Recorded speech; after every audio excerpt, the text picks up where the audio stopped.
السلام عليكم، ازيكم يا حلوين؟ عاملين ايه؟ يلا نبدأ بسرعة الفيديو. معانا كده كمية من الفلفل الأحمر زي ما انتوا شايفين كده. اليومين دول الموسم بتاعه وهو كتير جدا، فهنجيبه بقى وهنخلطه كده وهنعينه هريسة لأي حاجة هنستخدمها في الفريزر.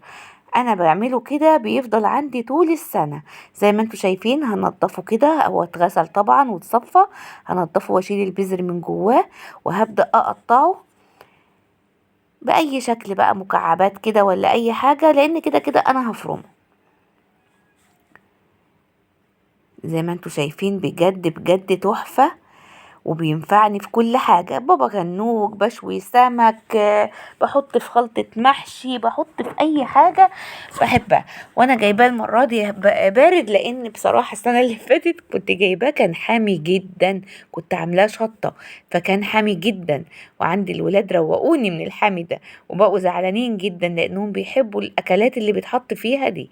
فأنا جبته المرة دي بارد علشان ما يبقاش حراق ويتعبهم. اعمليه وانسي بقى وخليه عندك في الفريزر طول السنة. هقطع كل الكمية بنفس الطريقة.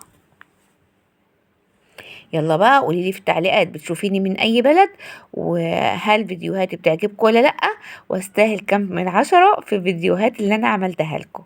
ويلا سمي الله وصلي على الرسول صلى الله عليه وسلم كده في التعليقات. هقطع كل كمية الفلفل دي، انا كنت جايبة تقريبا 2 كيلو، فقلت اعملهم معاكم. قطعتهم اهم زي ما انتوا شايفين. هجيب الكبة بتاعتي وهبدأ انزل فيها بالفلفل، بجزء من الفلفل كده.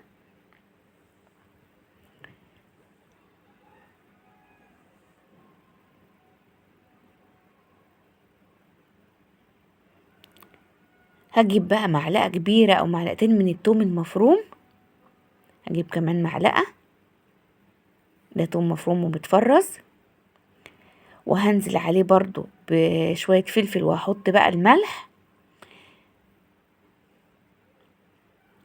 معلقتين كبار ملح كده.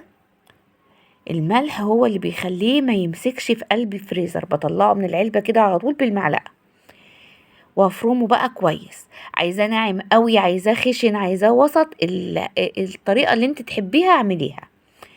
انا مش بحبه ناعم قوي قوي ولا خشن قوي، انا بحبه وسط زي ما انتوا شايفين كده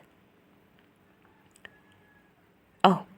هكمل فرم بقية كمية الفلفل اللي عندي بنفس الطريقة، هضيف له الفلفل التوم والملح، وهفرمه بنفس الطريقة اهو. خلصت الكمية بتاعتي، هفضيها بقى اهو زي ما انتوا شايفين كده.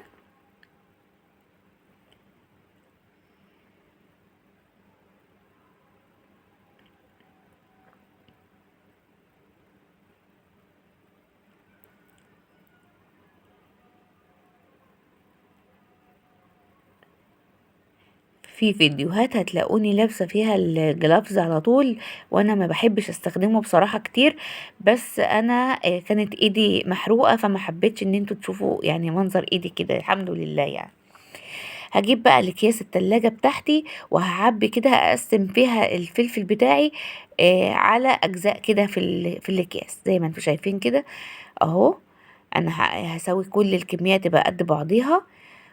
ابرم بقى كيس، اخرج منه الهواء وابرمه كويس واربطه.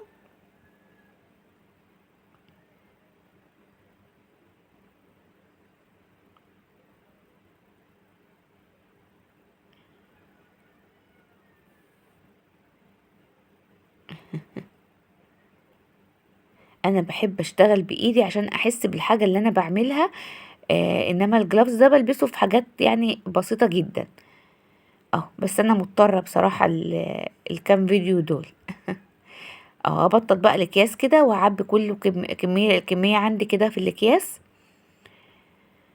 وعبيتهم اهو. عملت 3 اكياس زي ما انتوا شايفين نفس الكمية، وبططتها كده كمية كبيرة مش قليلة. وعملت الباقي في علبة علشان استخدم منه، اخد منه على طول. اما بيخلص اللي في العلبة بفتح كيس وافضيه في العلبة، بحطه في الفريزر وبطلع بالمعلقة عادي خالص.